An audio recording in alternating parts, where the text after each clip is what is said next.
Yeah, I thought, I told our guys during the week and before the game, I thought this was a game where it kind of revealed a lot about our character. I thought it did, especially with the way we started. South Carolina got up 12 in the first 5-6 minutes of that game. I think maybe 11-1 to start the game. We could have easily folded, especially knowing we had built-in excuses as to why we could have lost this with injuries and whatnot. I thought our guys fought back, showed a ton of character, resiliency, and it's a big win. And you look at different contributions from different guys. Alex Reese, when he out short big, comes up with 10 rebounds. Herb almost has a double-double again. He goes 4 for 6 at the line. We needed those 2 late when he hit them. Was big. Obviously Tyra has tons of pressure on him every game. If he plays bad, we had no shot to win. He came through. I thought he handled that pressure in the second half unbelievably well. Got a lot of guys shots. And, JD deserves to play well. He's been in the gym a lot. A lot of times guys get in the gym, don't necessarily play great. They quit coming. He had some tough games, just kept coming. Shows up in the morning, 6:30, 7. I told him, after they called the timeout, he missed that first free throw. I said, we didn't show up at 6:30 and missed this thing. Like, you put too many shots up. Like, you've already earned this. You made this thing all those mornings. Just go finish it up, knock it in. He knocked it in. I thought that free throw was huge to push it to 4. But kind of ended the game for him. So, really proud of all the guys and their efforts. And this puts us in a great spot going in the last week of the regular season. Thanks, Coach. Take questions for Tyra and Javian first. We'll start in the middle. Tony. Tyra, how big was that technical in terms of kind of waking you guys up and getting you sparked to come back? It actually woke me up a lot because, Coach was taking up for us because he felt like the refs missed a couple calls. So when the ref had taken them up, I was kind of like, okay, Coach got a tick. But then he started kind of like barking at Coach, like, be quiet. And I was like, if Coach gonna take up for me, then I feel like as players, then we should take up for him and stand up for him. So I feel like we responded well. Far right corner here, Cecil. For Javian, South Carolina's known for being a physical team around the basket, and you were able to get 20 and 10 tonight. How physical was it, and what led you to step up to that? They had some big bodies. For me, I like playing physical, being like totally aggressive. So I feel like it was best for me to be aggressive for my team, and just be the dog for them tonight. Far left, Michael. For both you guys, just how tired were you tonight having to play such a short lineup with I think only 8 guys played, 6 mostly. Just how tired were you?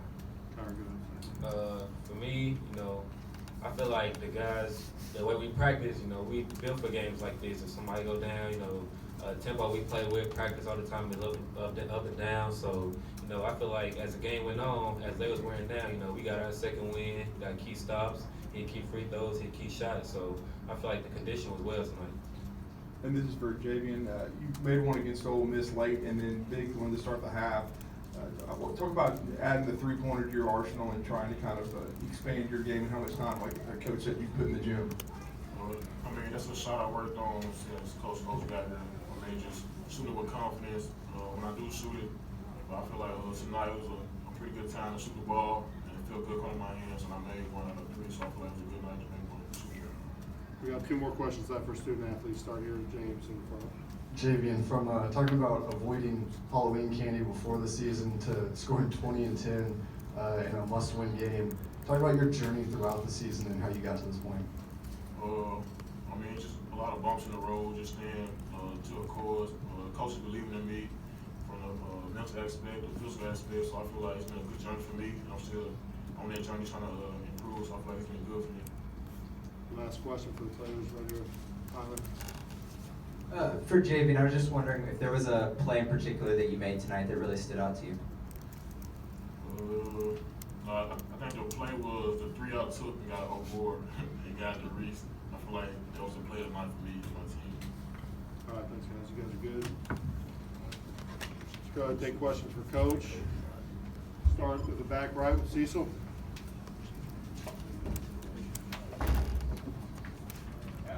I've got 2 real quick. First, how did you adjust with John out of the lineup?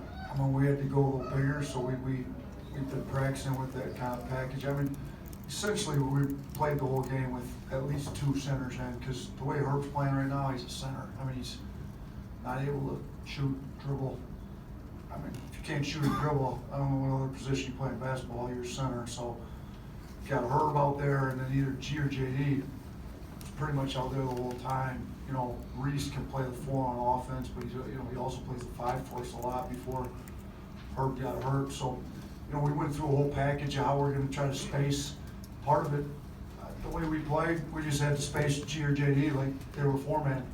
And it's kind of like JD got 3 threes up tonight. I mean, he's essentially playing 4 because Herb had to play 5 with, you know, with how he's playing right now. So, you know, we didn't get as many threes up as we usually do without Petty, but we've got the free throw line a bunch, so kind of give and take a little bit there. And there's a team that fouls a lot and real super physical, so but the guys that were in there, you know, JD picked up 9 fouls on them, so I thought he played well, played physical. And Kyrie driving it, picked up 7 fouls. I think we made smart plays on offense to, you know, deal with the fact we don't have Petty out there firing up threes, but I think we still kept the floor space well enough that we could drive and get to the free throw line.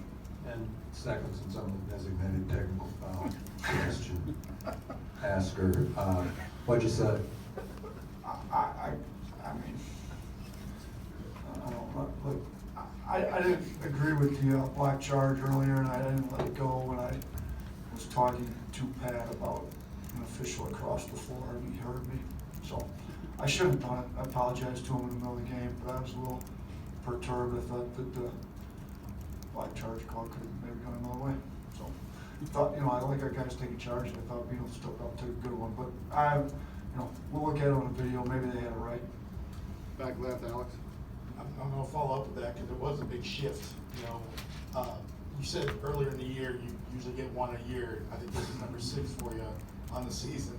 I guess, do you feel like there are times in games where if your team needs a spark, maybe this is something you do as a coach? Is that only 6? I thought I had more than that, but I don't know. They give my away candy around here, I think, but look, I haven't tried to get one yet. I was not trying to get one there. I was just a little upset with the way the calls were going. I mean, this is a team, and they're tough. I have a ton of respect for Frank as a coach. Frank's one of those guys that, when I was back as a high school coach in Detroit, and you're watching him at K-State, and then, you know, just the South Carolina job, like, you respect how hard his teams play and how hard he coaches them, and you know he's got to have a great relationship with his guys in order to coach them as hard as he does.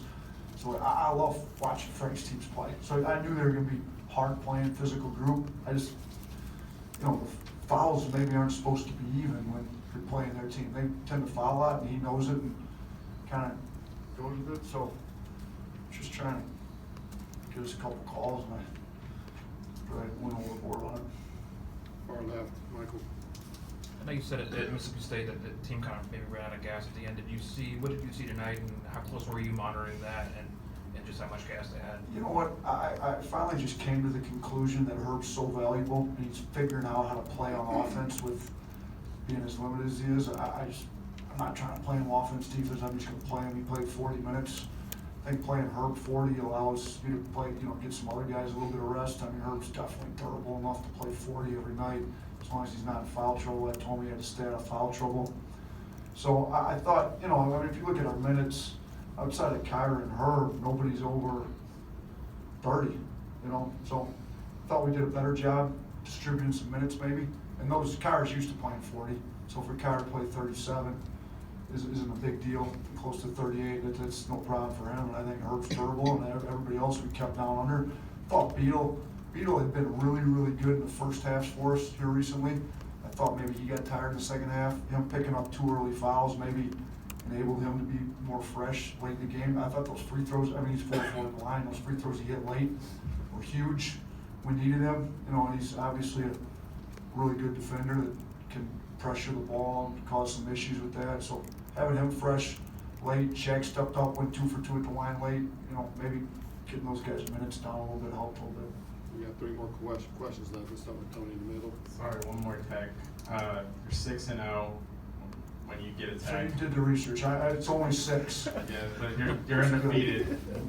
Did you know that? And then also, when you hear a guy like Kyra say that, you know, I want to have my coaches back, what does that mean for you as Well, that's great, because they did start to play with a little bit more energy after that. I wasn't happy with our energy out of the gate, so I didn't get the tech to get our energy up, but it certainly went up, and Kyrie got those transition buckets kind of right after that, and we got going and got ourselves back in the game, so I'm not trying to get them, but they've worked out all right. Shoot, maybe it's really not going well, maybe I gotta get one now. 6-0. I do know we're undefeated when I get them. I did know that. For some reason I thought it was more. That's good. It's only 6 because I don't want to have too many more. Wrong, Drew. Yeah, Coach, I wanted to ask you about Javian, and I know recently in the second half of the game, you guys decided not to play him, but did you give him? Was it an emphasis tonight to try to get him involved early and also to go inside with the way Frank's team plays? You know what? I don't want to say that we necessarily emphasized going inside, but we knew that we were going to have to get some scoring elsewhere with Petty out. So I thought a lot. I mean, if you look, he got 4 offensive rebounds. I'm not sure how many of his points came on those, but he's a skilled big that can play a little bit in ball screens, can handle a little bit. Obviously hitting the 3 gave him a big boost of confidence. You know, he's a kid that throughout the course of the year has been a little bit up and down emotionally, and we've tried to get him to just come on, like move on from. He cares so much. He's in the gym so much, working on his personally, and it's great. I tell other guys all the time, there's a selfish part of this game. Like, get in the gym and be as selfish as you want. Like, working on your personal game. We need you to be that way. Just, you know, be part of the team once you get involved with the team. And I think sometimes he gets so down on himself when he doesn't play well, because he expects to play so well and how much time he's put in, that he, you know, it's not necessarily a selfish thing, but it becomes selfish. He's so upset with himself, he can't help the team out. And so sometimes when he gets like that, we got to get him. I think he's done a much better job of, he kind of even admitted, you know, he kind of became his own worst enemy at times, which is his emotional roller coaster that he put himself in. And I think he's done a great job getting himself stabilized that way, where he's a lot more even keeled. Just give us an effort. I mean, nobody make plays perfect. We tell them that all the time. We're gonna make mistakes. Just make sure they're not effort mistakes, miss shots, miss free throws, whatever. Just make sure you're playing hard through the whole thing. Last question here, carry on. Coach, just piggybacking on that, I know that Coach Hodgson is the guy that works with the big men. What are the things he's worked on with JD lately? So, yeah, Coach Hodgson looks like he should be working with the bigs, doesn't he? Yeah.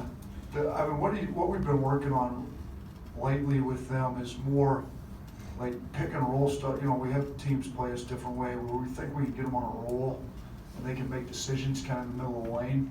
And JD's been pretty good at that. Now, he didn't get a ton of those today. The other thing is the way we play, we don't run a ton of post-ups unless we got a mismatch there.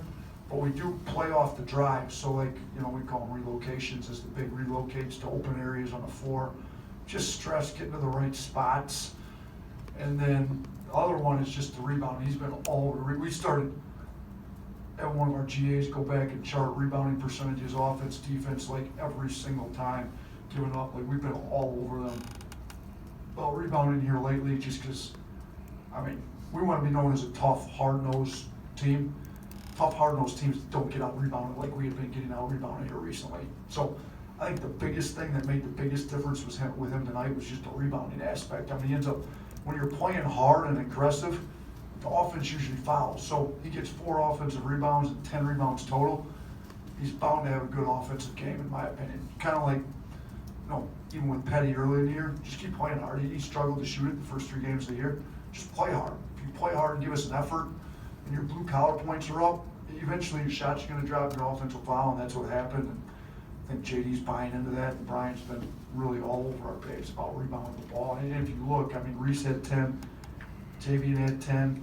You know, Galen didn't get that many minutes with the foul trouble he's in, but for those, and Herb's essentially a big too. I mean, 39 rebounds between those 3 guys was huge tonight. Who was the hard hit tonight? Herb got it, kind of old faithful. If nobody else stands out with like 3 or 4 charges or something, he's probably got it, especially when he plays 40 minutes. Thanks, Coach. All right, thanks, folks.